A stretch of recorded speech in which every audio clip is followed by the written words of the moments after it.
With many flights making it to their destination and their passengers enjoying a nice trip in the open skies, there are some flights that end in preventable tragedy. This is one such flight. Alaskan Airline Flight 261 was like any other flight. The weather reported to have visual meteorological conditions, and the commercial flight was filed on an instrument flight rules flight plan.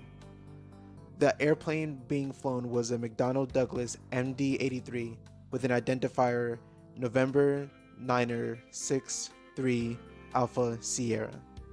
The airport of origin was at Hacienda Gustavo Diaz Ordaz International Airport, PVR, with the final destination of Seattle Tacoma International Airport, SEA, and an intermediate stop at San Francisco International Airport, SFO. The captain was 53 years old and was hired in August of 1982. He had 17,750 total flight hours, 10,460 hours were as pilot in command, PIC, and 4,150 hours were as PIC in the MD-80. He had flown 52 hours in the previous 30 days and 24 hours in the past 7 days before the accident occurred.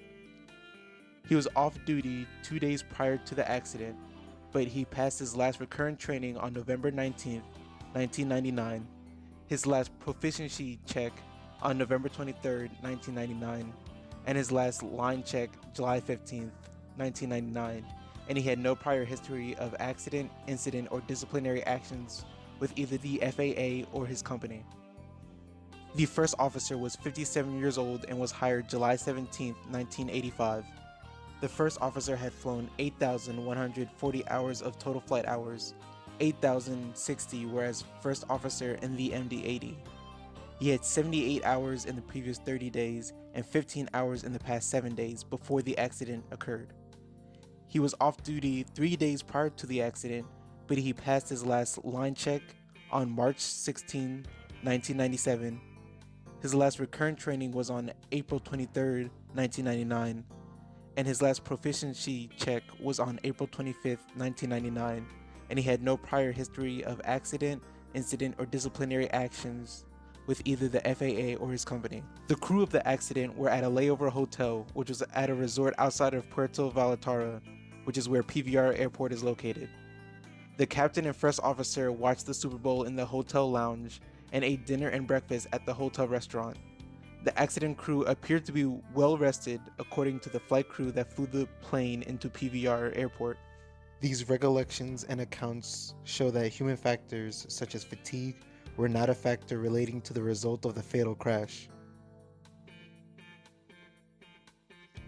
Alaskan Flight 261 flew out of PVR Airport at 13:37 Pacific Standard Time, PST, and flew to its assigned altitude of flight level 310 without problem until 2 hours and 12 minutes later.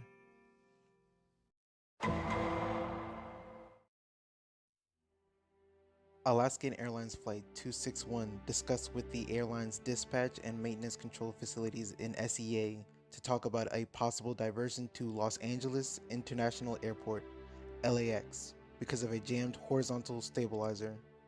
While trying to communicate with both SEA dispatch and maintenance control, the captain also communicated with the dispatch and maintenance control at LAX to discuss the difference in weather conditions between SFO, the assigned intermediate airport, and LAX, the safest option to deal with the problem ASAP. After 13 minutes of discussion, the captain decided to go to LAX for a landing. While trying to land at the airport, the LAX mechanic and cockpit crew tried to fix the problem in the air.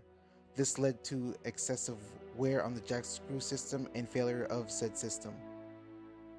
At 16:09, the autopilot was disengaged, and 3 to 4 seconds later, the plane began a nose-down pitch and a dive that lasted approximately 80 seconds.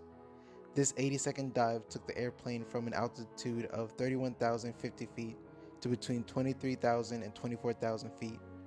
At 16:10 and 6 seconds, the captain informed LA Air Route Traffic Control Center, ARTCC, "Yeah, we're out of 26,000 feet. We are in a vertical dive, but we've lost vertical control of our airplane. and at 16:10 and 33 seconds stated, "Yeah, we got it back under control here." The pilots still stayed in contact with LAX maintenance trying to troubleshoot the problem, unaware of the excessive wear being done on the jack screw system. Trying to fix the problem and head back to LAX at 16:19 and 36 seconds, the plane began its second and final dive. Alaskan Flight 261 crashed into the Pacific Ocean near Port Hueneme, California around 16:20 and 57 seconds. The NTSB report states that the most probable cause of this accident was a lack of sufficient lubrication of the jack screw system, which directly led to excessive wear on the system. This cause was further catalyzed by the Alaskan Airlines extended lubrication interval and the Federal Aviation Administration's FAA approval of that extension. Another contributing factor leading to the accident was the MD-80 having no fail-safe mechanism to prevent the catastrophic events of the total Acme nut thread loss. This led to the recommendations that the NTSB had to prevent future accidents similar to this. The recommendations were as follows. Issue a flight standards information bulletin directing air carriers to instruct pilots that in the event of an inoperative or malfunctioning flight control system, if the airplane is controllable, they should complete only the applicable checklist procedures and should not attempt any corrective actions beyond those specified. Direct all certificate management offices to instruct inspectors to conduct surveillance of airline dispatch and maintenance control personnel to ensure that their training and operations directives provide appropriate dispatch support to pilots who are experiencing a malfunction threatening safety of flight and instruct them to refrain from suggesting continued flight in the interest of an airline scheduling. Establish the jack screw assembly lubrication procedure as a required inspection item that must have an inspector's sign-off before the task can be considered complete.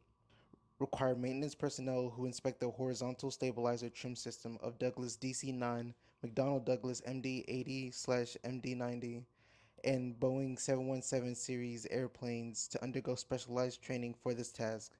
This training should include familiarization with the selection, inspection, and proper use of the tooling to perform the end play check.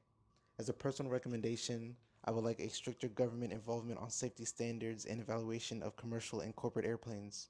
Regarding this particular accident, I would also think and agree that maintenance personnel should not affect the pilot's decision over safety concerns, and they should deal with mechanical problems on the land when the plane has safely landed.